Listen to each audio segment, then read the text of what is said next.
Hello साथियों, मैं मनीष यादव एक बार फिर से आप सभी लोगों का स्वागत करता हूं HTML के पार्ट 5 में। तो दोस्तों, आज जो हम पढ़ेंगे ऑर्डर लिस्ट, अनऑर्डर लिस्ट और डेफिनेशन लिस्ट के बारे में। तो चलते हैं अपने कोड पे।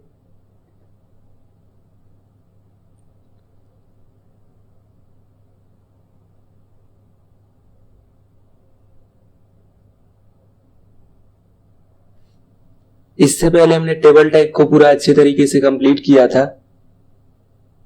तो आज जो हम पढ़ेंगे लिस्ट के बारे में, जिसमें हम 3 प्रकार का लिस्ट पढ़ेंगे। तो अभी मैं इसको हटा लेता हूं।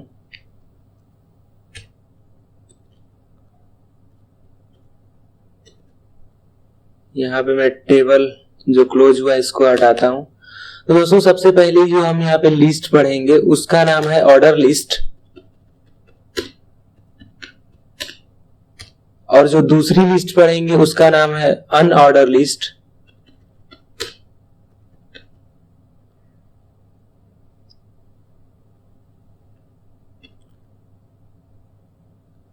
और तीसरी जो आज हमें लिस्ट पढ़ना है उसका नाम है डेफिनेशन लिस्ट। तो दोस्तों, हम तीनों को एक एक करके देखेंगे। सबसे पहले जो हम यहाँ पे देखेंगे ऑर्डर लिस्ट को देखेंगे कि किस तरीके से ऑर्डर लिस्ट हमारे वेबसाइट में काम करता है। तो चलिए शुरू करते हैं ऑर्डर लिस्ट को।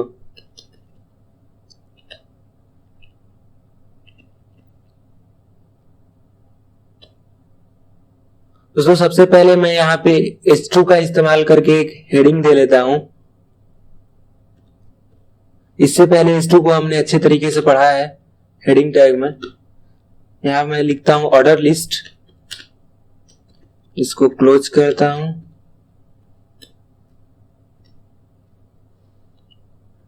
पेज को सेव करते हैं, चलते हैं आउटपुट पे।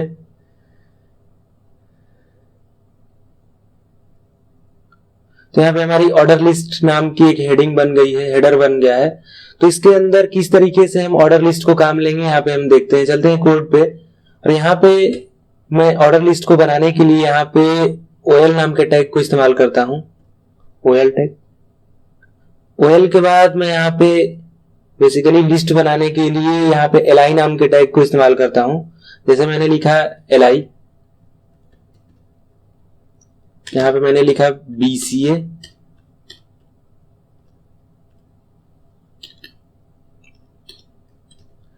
li को क्लोज कर दिया।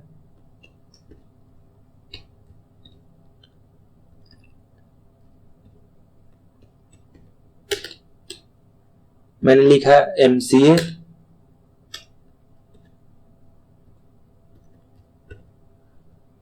तो दोस्तों यहाँ पे हमने OL टैग को ओपन किया। उसके बाद li के अंदर हमने BCA और MCA लिखा, और बेसिकली li को हमने क्लोज किया। तो यहाँ पे हमें OL को भी क्लोज करने की जरूरत है। मैं यहाँ पे क्लोज करता हूं OL को।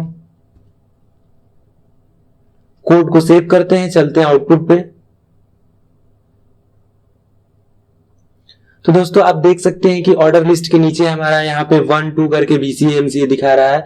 तो बेसिकली ऑर्डर लिस्ट का हमें ये काम होता है कि किसी भी चीज को अगर हम ऑर्डर में दिखाना चाहें तो उसके लिए हम ऑर्डर लिस्ट का इस्तेमाल करते हैं। अब यहाँ पे जैसे 1 और 2 लिख के आ रहा है, इसके अगर हम टाइप को चेंज करना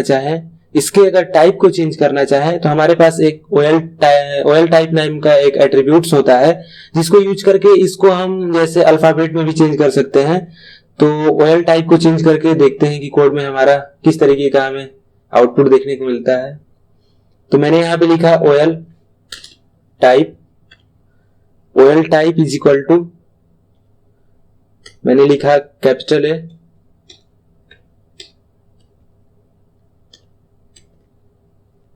कोड को सेव करते हैं, चलते हैं आउटपुट पे। तब देख सकते हैं कि जो BCA MCA के बगल में A और B लिख दिया है। तो इस तरीके से ऑर्डर लिस्ट में हम एट्रीब्यूट्स को इस्तेमाल करके हम उसके टाइप को चेंज कर सकते हैं। अब यहाँ पे मैं चाहता हूं कि ये रोमन फॉर्म में लिखे। तो इसके लिए मैं यहाँ पे OL टाइप में बेसिकली A की जगह कैपिटल I लिख देता हूं। उसके बाद कोड को सेव करते हैं, चलते हैं अपने आउटपुट पे। तब देख सकते हैं कि ये रोमन नंबर में लिखने लगा है। तो इस तरीके से OL टाइप में हम डिफरेंट टाइप को लगा सकते हैं। अब ये जो शुरू में 1 और 2 से स्टार्ट हो रहा है, बेसिकली हम चाहते हैं कि या 3, 4, 5 से स्टार्ट हो। तो इसमें हमारे पास स्टार्ट नाम का एट्रीब्यूट्स होता है, जिसको यूज करके अभी हम देखते हैं कि क्या चेंजेस होता है। तो मैंने यहाँ पे लिखा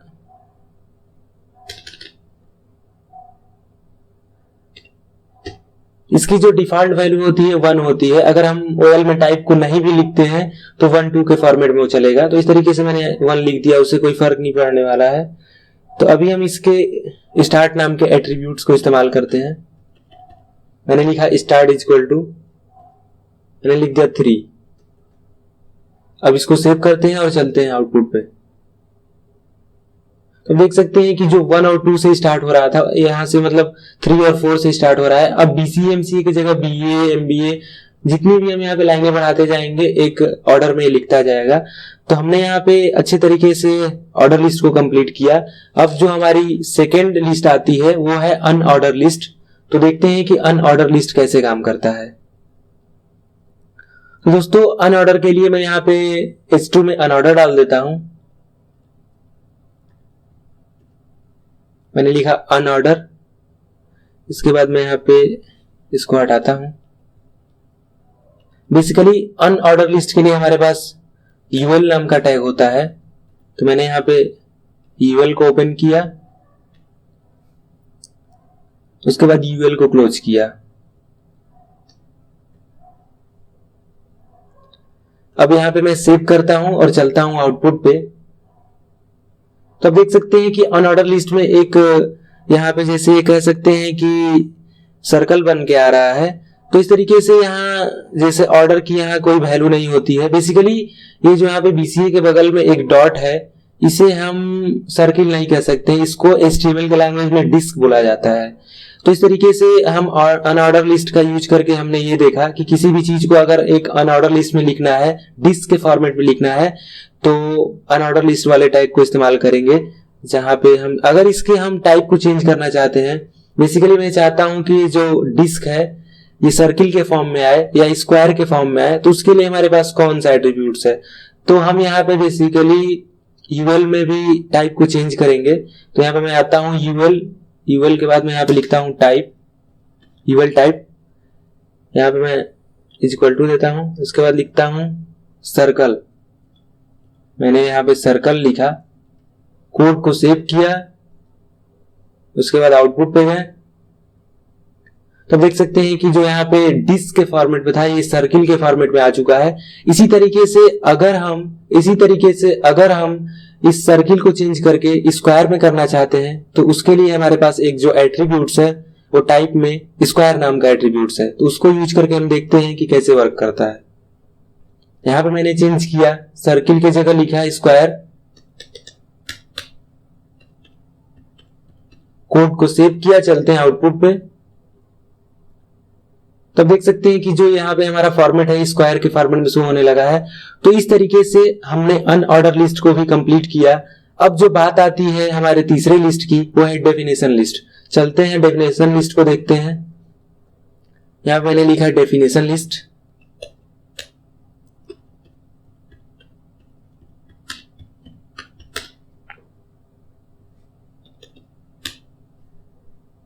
डेफिनेशन लिस्ट के लिए बेसिकली हम यहाँ पे DL नाम के टैग को यूज करते हैं।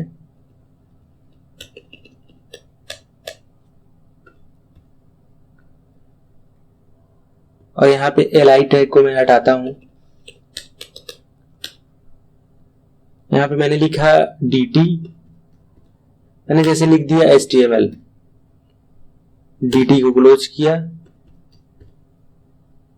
इसके बाद मैंने यहाँ पे एक DD नाम के एट्रीब्यूट्स को इस्तेमाल किया। DD में मैंने HTML के बारे में लिख दिया। मैंने लिखा हाइपर टेक्स्ट मार्कअप लैंग्वेज। यहाँ पे मैंने DD को क्लोज किया। इसके बाद बेसिकली मैं यहाँ पे DL को क्लोज करता हूं। तो यहाँ पे हमने एक डेफिनेशन लिस्ट को तैयार कर लिया है जिसमें एक HTML DD फॉर्मेट में शो होगा। उसके अंदर में जो डेफिनेशन उसकी है यहाँ पे DD टैग में हमने रखा है हाइपरटेक्स्ट मार्कअप लैंग्वेज। तो देखते हैं कैसा इसका आउटपुट दिखता है। तो आप देख सकते हैं कि जो डेफिनेशन लिस्ट में हमारा HTML है उसके नीचे में थोड़ा साइड से लिखा है हाइपरटेक्स्ट मार्कअप लैंग्वेज। तो इस तरीके से डेफिनेशन लिस्ट में हम इसको चेक करते हैं। अब यहाँ पे जो बात आती है कि अगर हम इसको एक अलग फॉर्मेट में देखना चाहें, जैसे OL टैग के अंदर में चैप्टर 1 चैप्टर 2, बेसिकली ये कहें कि अगर मैं डिस्क के अंदर डिस्क इस्तेमाल करना चाहता हूं तो उसके लिए क्या करें। तो आते हैं अपने कोड पे। मैंने लिखा, यहां भी इसको मैं हटाता हूं।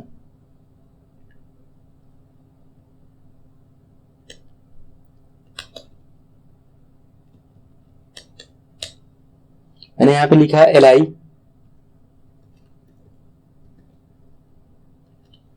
मैंने लिख दिया चैप्टर 1 को मैं यहाँ पे ऐसे लिख देता हूं, कोई फर्क नहीं पड़ता है। इसके बाद हमने लिखा UL type is equal to disc. मैंने लिखा डिस्क, इसके बाद इसको क्लोज किया। इसके बाद मैंने लिखा li,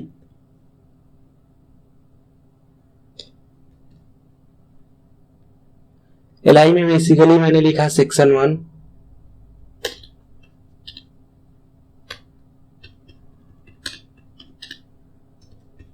li को क्लोज किया। इसके बाद इसी तरीके से मैंने एक और li ओपन किया, इसमें मैंने लिखा सेक्शन 2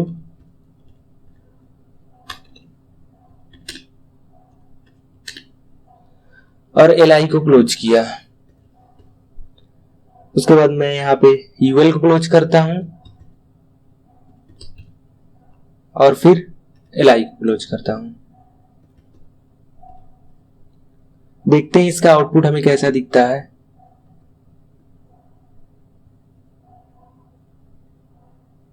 तो अब देख सकते हैं कि यहाँ पे हमारा एक चैप्टर 1 का फॉर्मेट शो होने लगा है। अभी हमने यहाँ पे कोड को कुछ छोड़ा है, दिखाता हूं आपको।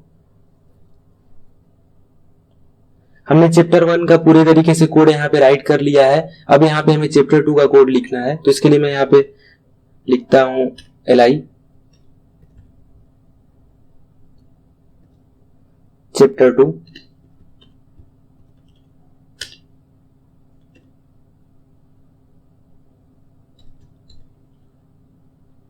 OL टाइप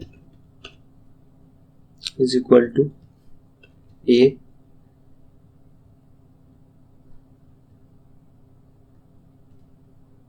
इसके बाद मैंने यहाँ पे लिखा li, यहाँ पे मैंने लिखा सेक्शन 1,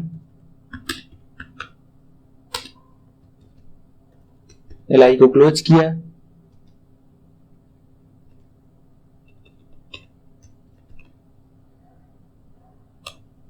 फिर यहाँ मैंने लिखा सेक्शन 2,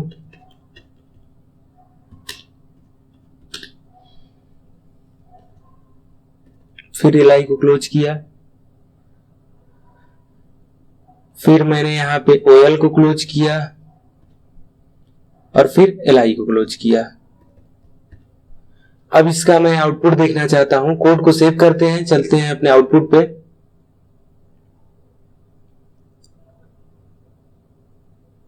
तो अब देख सकते हैं कि चैप्टर 1 के अंदर मैंने यहाँ पे सेक्शन 1 और सेक्शन 2 लिखा है। तो इस तरीके से बेसिकली आप एक लिस्ट के अंदर लिस्ट बना सकते हैं। तो इस तरीके से आगे और भी कोड लगा के आप यहाँ पे बना सकते हैं। मैं आपको यहाँ पे बस एक लगा के दिखाया हूं। तो यहाँ पे मैं कोड को हटाता हूं। तो इस तरीके से आप समझ चुके होंगे कि चैप्टर 1 के अंदर हमने सेक्शन 1 सेक्शन 2 रखा है। इसी तरीके से हमने यहाँ पे चैप्टर 2 के अंदर भी सेक्शन 1 और सेक्शन 2 रखा है। तो इस तरीके से हम बहुत सारे सेक्शन के अंदर लिस्ट बना सकते हैं और एक लिस्ट को एक अगले लिस्ट से हम कनेक्ट कर सकते हैं। तो इस तरीके से हमने यहाँ पे आज डेफिनेशन लिस्ट और ऑर्डर लिस्ट तीनों को अच्छे तरीके से कंप्लीट किया है। तो दोस्तों इस वीडियो में इतना ही। इसके अगले वाली वीडियो में पार्ट 6 में हम एंकर टैग को पढ़ेंगे। तो फिलहाल के लिए इतना ही रखते हैं। देखने के लिए बहुत बहुत धन्यवाद। अगर आपको वीडियो पसंद आया हो तो हमारे चैनल को सब्सक्राइब करिए, वीडियो को लाइक करिए, कमेंट करके जरूर बताइए कि ये जितनी भी सीरीज है आपको HTML की चल रही है, समझ में आ रही है कि नहीं, और नहीं समझ में आ रही है तो कौन सा टैग ऐसा है जो नहीं समझ में आ रहा है, उसके ऊपर एक पर्टिकुलर हम अच्छे तरीके से वीडियो बनाएंगे। तो देखने के लिए आपका फिर से धन्यवाद, और फिलहाल के लिए इतना ही। जय हिंद, वंदे मातरम।